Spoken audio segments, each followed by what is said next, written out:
Okay, folks, it's your buddy Mike Messier, One Pro Wrestling and Sports Fan YouTube channel. I'm back with the Father's Day list of worst wrestling fathers. Now, this is just for fun. This is not meant to hurt anyone's feelings.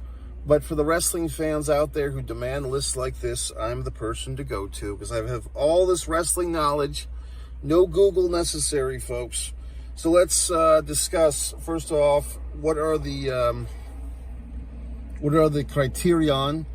I would say that this leans more towards the personal than the professional.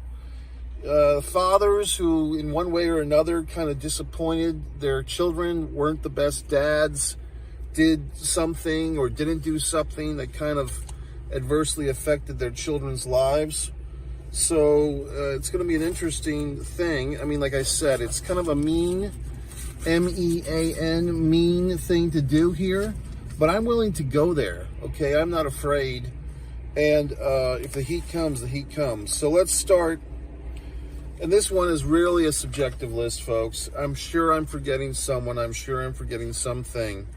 But number 10, I'm going to go with a surprise, and also I did do a best of fathers list earlier in the day that you can find one right here on One Pro Wrestling and Sports Fan YouTube channel, Mike Messier. Number 10 on the worst dads list, Rocky Soulman Johnson. A difficult choice. I am a father. I am a fan of Rocky Johnson. He was one of my favorite wrestlers as a young child. The drop kick, the punches. And why are you saying this, Mike? How can you be so cruel? Well, in recent years, we've heard all this information that Rocky Johnson had all these illegitimate children outside of his marriage to The Rock's mother.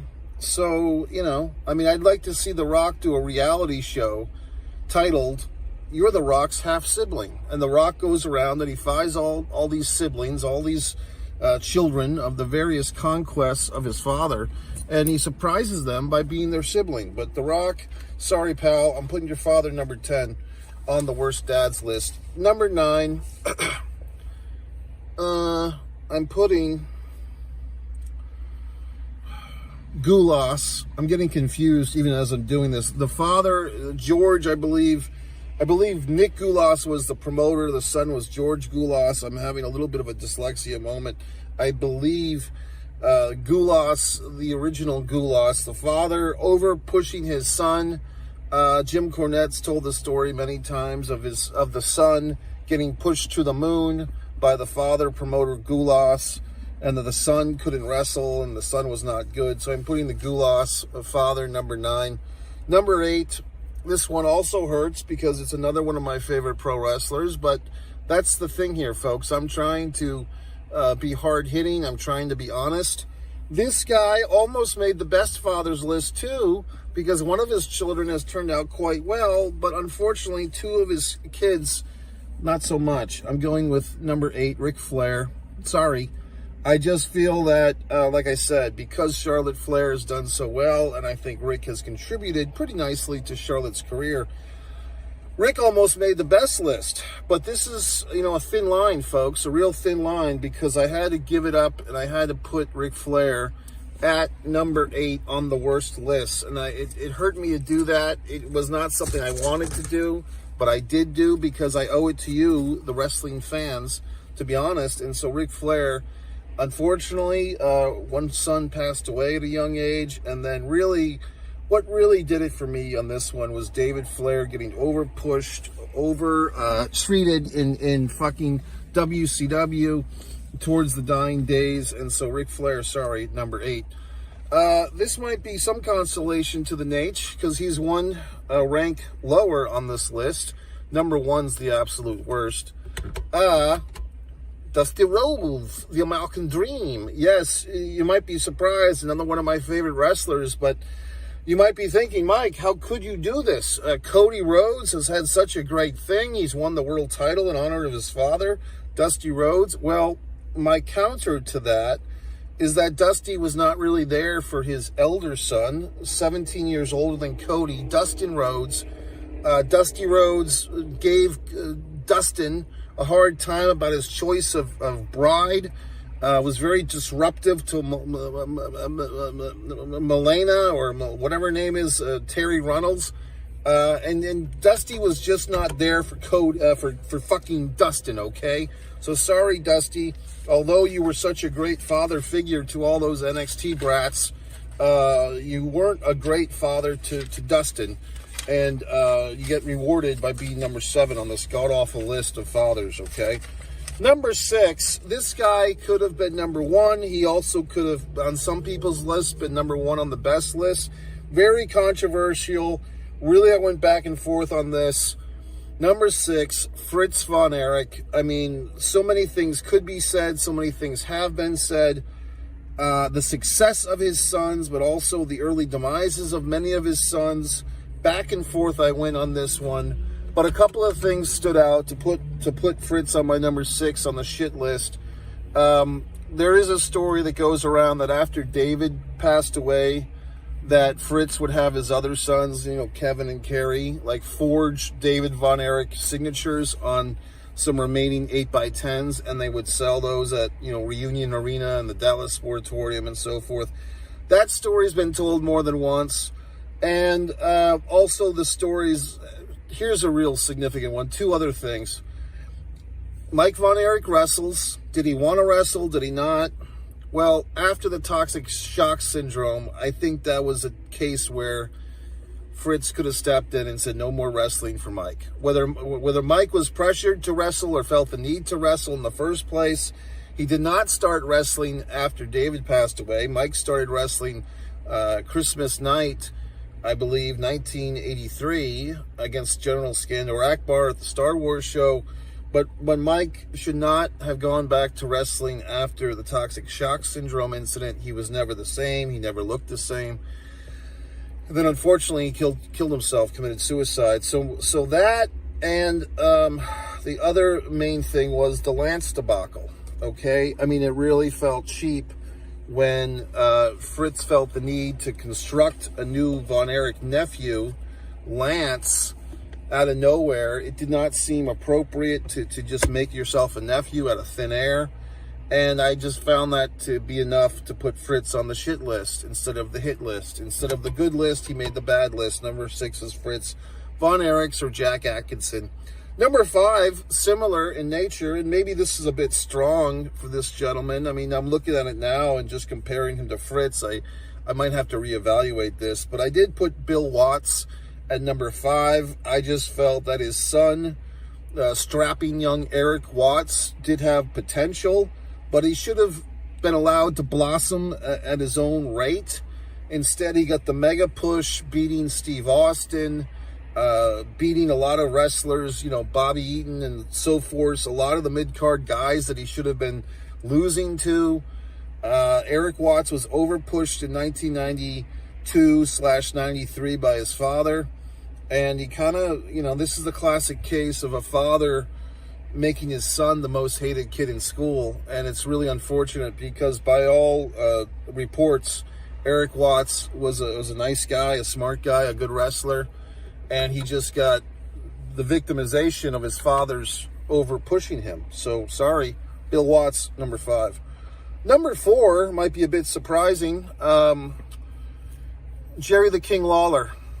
If you watch some of those promos, and this is where the thin line of shoot and work kind of comes into it, but Brian Christopher had some real choice words for his father. Jerry Lawler, I think even by his own admission, was more of a colleague, if anything, to his son. I mean, I could almost put Bill Dundee as like a part 2 on this, but these Memphis guys having these children, not really there for them, and then the sons become wrestlers almost to get the attention of their fathers. So, but I just went with Jerry Lawler on this. Sorry, I just felt like in honor of the late great Brian Christopher, I just had to put that down. So Jerry Lawler, sorry, you made number 3. That's number 4. Number 4 is Jerry Lawler. Number 3 is going to upset some people. Once again, on somebody else's list, this is all subjective. This guy could have been number 1 on the good list. I put Vince McMahon Jr., okay, as number 3 on the shit list, on the worst fathers list. Just proposing, and it's been well reported, this is not coming from me, this is not gossip, but Vince McMahon actually proposed a storyline where he would have been the father of his own daughter's child. Basically, putting an incestuous storyline on television was Vince McMahon's idea. Shane McMahon, always looking for his father's approval, getting thrown off Hells in the Cells, jumping off big cages. Vince, making his son wrestle with him against their son-in-law, Triple H, and Shawn Michaels. I mean, just some real weird stuff going on. Vince McMahon directing Eric Bischoff to kiss his own daughter on SmackDown, and et cetera, et cetera. On it goes. There's a famous little video, I believe also from SmackDown, of Vince McMahon catching an extended glimpse at the bosoms of his own daughter. So really a sicko, really a freak. I've been speaking about that for years. People didn't believe me. They all turned a blind ear, but I was right, as fucking usual, assholes. So Vince McMahon's number 3. Number 2, also, I didn't feel good about putting him here because I am a fan of the man, but I just felt that something had to be said. Something had to be, some admonishment had to come.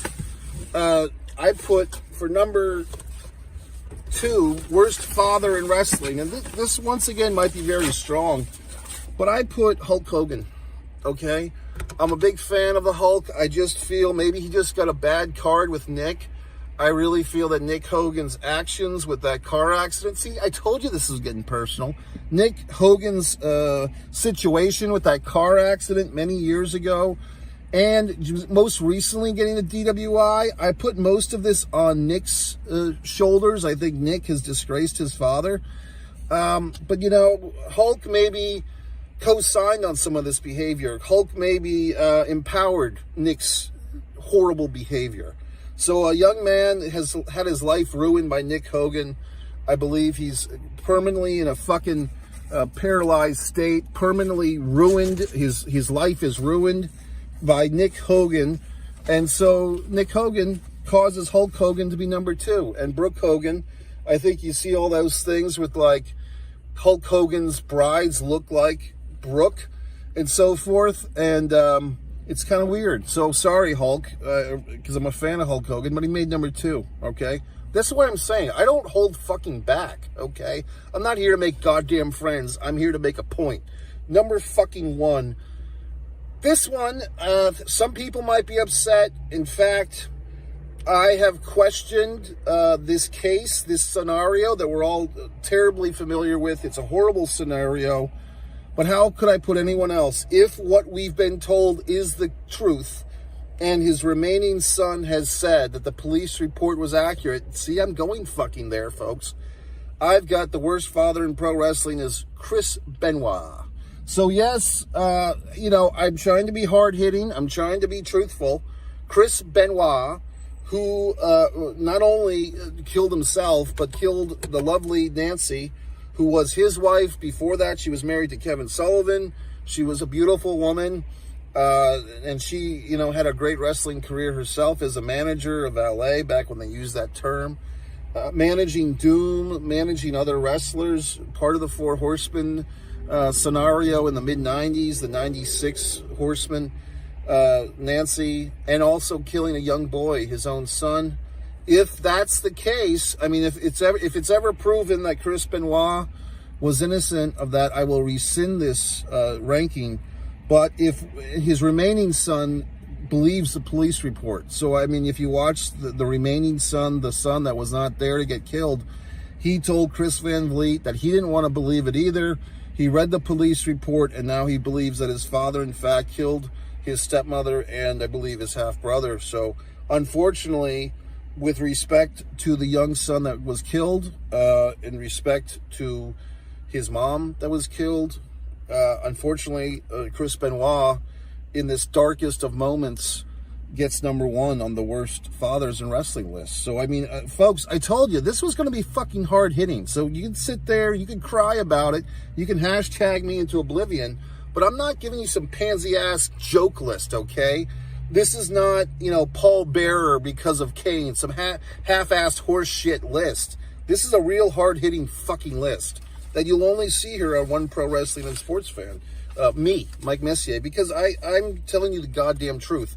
Now, if you want to see the best dads list, it's a little happier. But like I said, a lot of these situations, like Fritz, you know what I mean? Like Fritz, Ric Flair, Dusty, some of these guys on the worst list conceivably could have been on the best list if you look at things in a different way.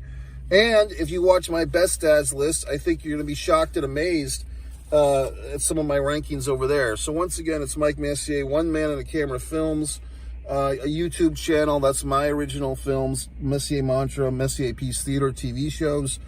Shtick Man is over there. You can watch One Mike Messier, Mike's Instant Movie Reviews.